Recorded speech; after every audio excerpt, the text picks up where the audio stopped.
हिंसा के बीच दिल्ली में प्रधानमंत्री आवास पर बड़ी बैठक हुई है। प्रधानमंत्री नरेंद्र मोदी की अध्यक्षता में सुरक्षा मामलों की कैबिनेट समिति की इस बैठक में केंद्रीय गृह मंत्री अमित शाह, रक्षा मंत्री राजनाथ सिंह, विदेश मंत्री एस जयशंकर और वित्त मंत्री निर्मला सीतारमण के अलावा कई उच्च अधिकारी शामिल रहे। एनएसए अजीत डोभाल भी इस बैठक में मौजूद थे। एनएसए अजीत डोभाल इस बैठक में शामिल होने से पहले हिंडन एयरबेस पर बांग्लादेश की पूर्व प्रधानमंत्री शेख हसीना से मिलकर आए थे। जानकारी ये है कि इस बैठक में बांग्लादेश के ताजा राजनीतिक हालात और वहां जारी हिंसा की स्थिति के बारे में भी चर्चा की गई है और उसके बाद ये हाई लेवल मीटिंग हुई प्रधानमंत्री नरेंद्र मोदी की अध्यक्षता में, जिसमें एनएसए यहां पर मौजूद रहे, रक्षा मंत्री मौजूद रहे, विदेश मंत्री भी शामिल रहे।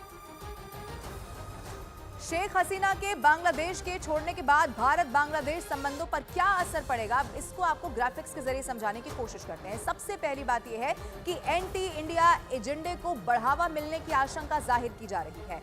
अब दूसरा असर क्या पड़ सकता है, जमात जैसे चीन समर्थक गुटों का दबदबा बढ़ सकता है, ये माना जा रहा है। तीसरा यह है कि एग्रीमेंट भी यहां पर खटाई में जा सकता है। चौथी सबसे बड़ी बात यह है कि चीन समर्थित खालिदा जिया की वापसी होगी, जो कि रिहाई के आदेश भी जारी हो चुके हैं।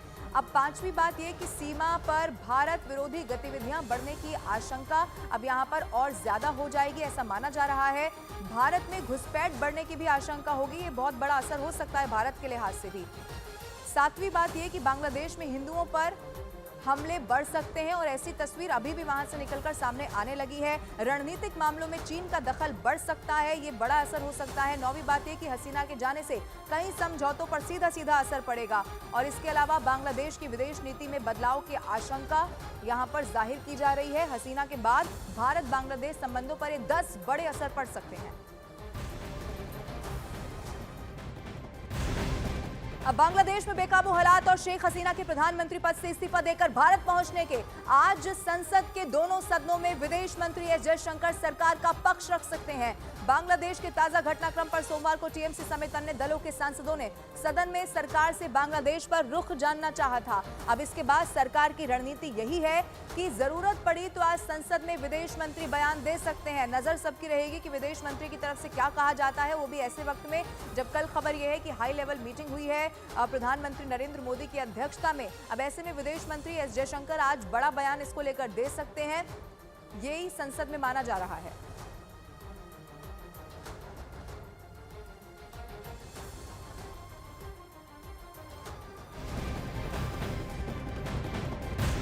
बांग्लादेश में हिंसक प्रदर्शन और तख्ता पलट के बीच दिल्ली में बैठकों का दौर लगातार चल रहा है। सोमवार को विदेश मंत्री एस जयशंकर से लोकसभा में नेता प्रतिपक्ष राहुल गांधी ने मुलाकात की है और इस दौरान उनके बीच बांग्लादेश के ताजा हालात पर चर्चा हुई है।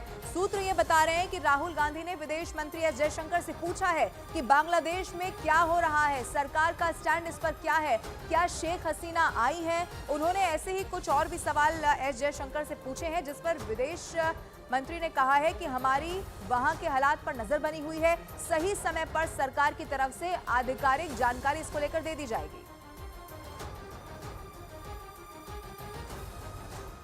और बांग्लादेश छोड़कर भारत आई शेख हसीना से एनएसए अजीत डोभाल की मुलाकात से पाकिस्तान अब बौखला गया है। पाकिस्तान के पूर्व मंत्री फवाद चौधरी ने अजीत डोभाल और शेख हसीना की मुलाकात पर एतराज जाहिर कर दिया है। सोशल मीडिया एक्स पर फवाद चौधरी ने क्या लिखा है, ये आपको बताते हैं। उन्होंने लिखा, बांग्लादेश की पूर्व जन विरोधी सरकार का समर्थन करना भारत को बंद कर देना चाहिए। शेख हसीना की अजीत डोभाल से मुलाकात बांग्लादेश के आंतरिक मामलों में हस्तक्षेप है, ये सोशल मीडिया प्लेटफॉर्म एक्स पर लिखा गया है।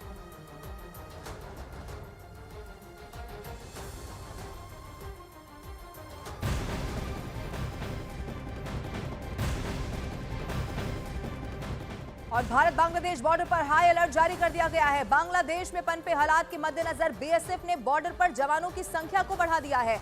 डीजी बीएसएफ दलजीत चौधरी भी पश्चिम बंगाल में इस वक्त मौजूद हैं और सुरक्षा को लेकर बड़ी बैठक की गई है। आज वो भारत बांग्लादेश बॉर्डर का दौरा भी कर सकते हैं। सूत्रों के हवाले से सबसे बड़ी जानकारी ये है कि अभी भारत बांग्लादेश सीमा पर स्थिति पूरी तरह से सामान्य है, लेकिन घुसपैठ की आशंका के चलते बॉर्डर पर हाई अलर्ट किया हुआ है, जवानों की संख्या को बढ़ा दिया गया है और इसीलिए बताया जा रहा है कि डीजी बीएसएफ इस वक्त पश्चिम बंगाल में ही मौजूद है। बांग्लादेश में हिंसक विरोध प्रदर्शन और तख्ता पलट के बाद भारत में बीएसएफ हाई अलर्ट पर है। भारत बांग्लादेश बॉर्डर पर बीएसएफ के जवान हाई अलर्ट पर हैं। अब हम आपको पश्चिम बंगाल, त्रिपुरा, मेघालय में बॉर्डर एरिया पर सुरक्षा के कैसे कड़े इंतजाम है वो दिखा रहे हैं। मेघालय में तो एहतियातन नाइट कर्फ्यू तक यहाँ लगा दिया गया है। अलग अलग 4 तस्वीरें इस वक्त आपकी टीवी स्क्रीन पर हैं। बॉर्डर पर जवानों की संख्या को बढ़ाया गया है। डीजी बीएसएफ खुद इस वक्त बताया जा रहा है कि पश्चिम बंगाल में ही मौजूद है। आज बाकायदा वो दौरा भी कर सकते हैं।